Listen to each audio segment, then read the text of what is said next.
Alright guys, so I thought I'd do something a little different today. Been wanting to make this video for a long time, and this is a video of a store that I typically will frequent here in the Dallas-Fort Worth area. It's actually in Arlington, Texas.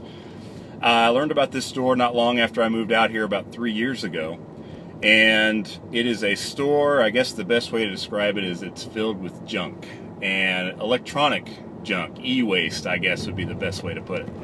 So this store collects all of the unwanted, off-lease, or just junky items that other businesses no longer want.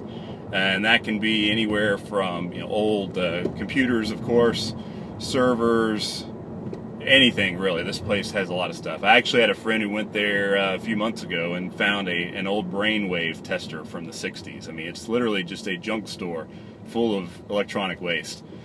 Well, unfortunately, it's actually going out of business, and they're closing probably in the next month or so. So I wanted to go down there and just shoot some video of the type of stuff that they have.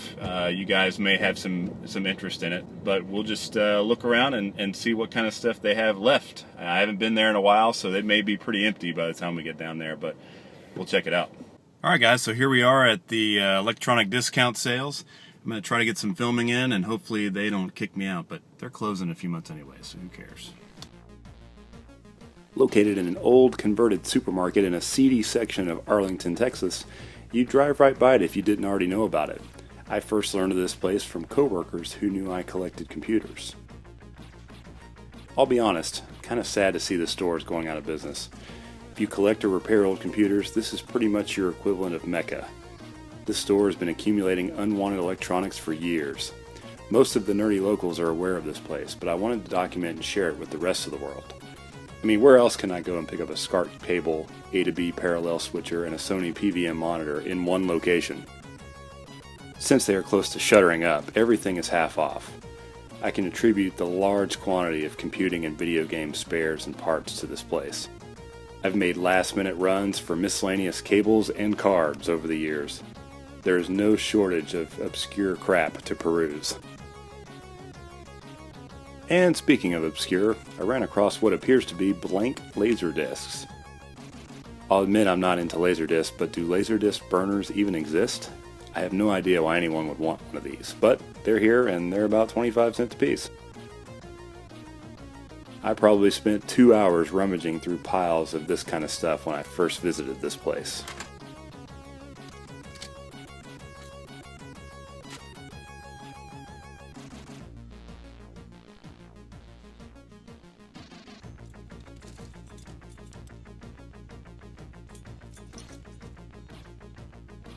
Ah, the portables and laptops. It looks like they've unearthed a few more from the back room since my last visit.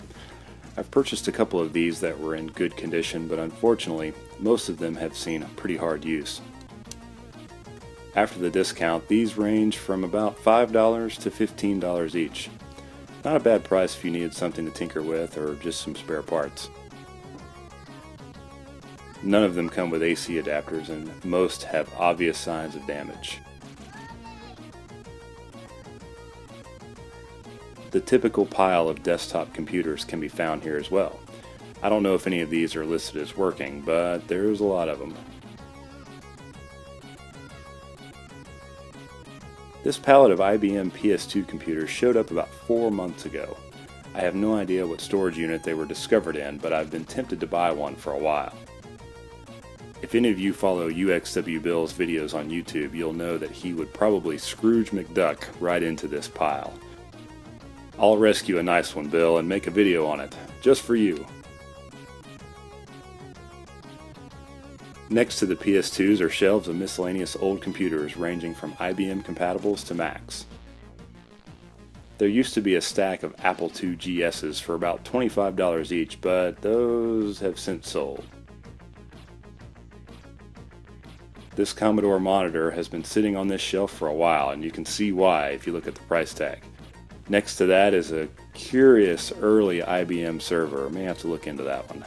Since this is a well-known watering hole for nerds, the video game selection is picked pretty regularly. You can occasionally find a deal on those loose untested consoles, or you certainly don't want to expect a $5 copy of Earthbound to show up here. I did find a random box of Sony Mavic digital cameras. Man, I had one of these years ago. Floppy drive on the side. Love that thing. Good times. This store has always selected a few of its more unusual acquisitions to be part of its computer museum. The store was lined with shelves displaying early computers of all types.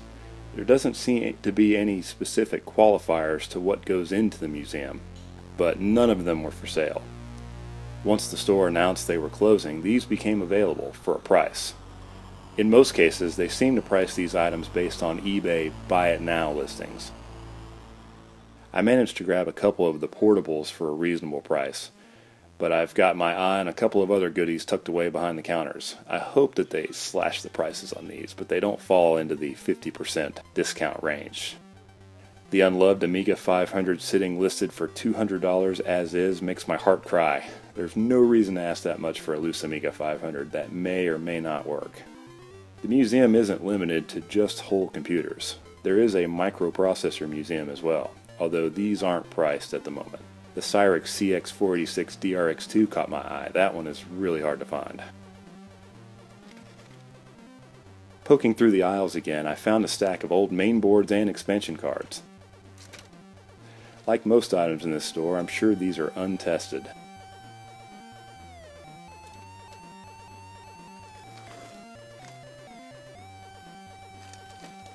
The unused Macintosh SE mainboard is also pretty cool. Never seen one like that before.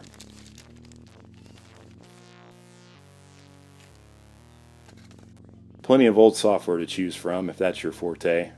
Pretty cheap too.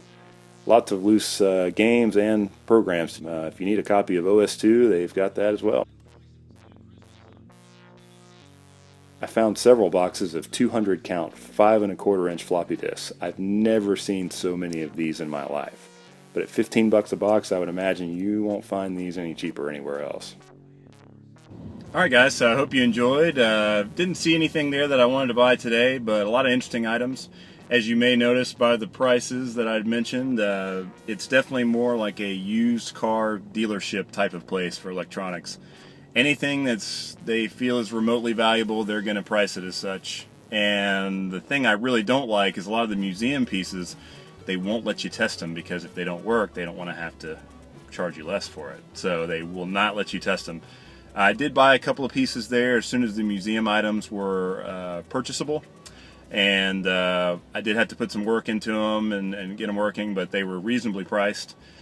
Things like your Amigas and any Commodore type stuff, all that is just obscenely expensive, like the Amiga 500 being $200 for example. But I will miss it as a place to get cables and if I need an IDE cable or a power cable or something like that, that's really the only place around here to go. But hope you guys enjoyed, and thanks for watching.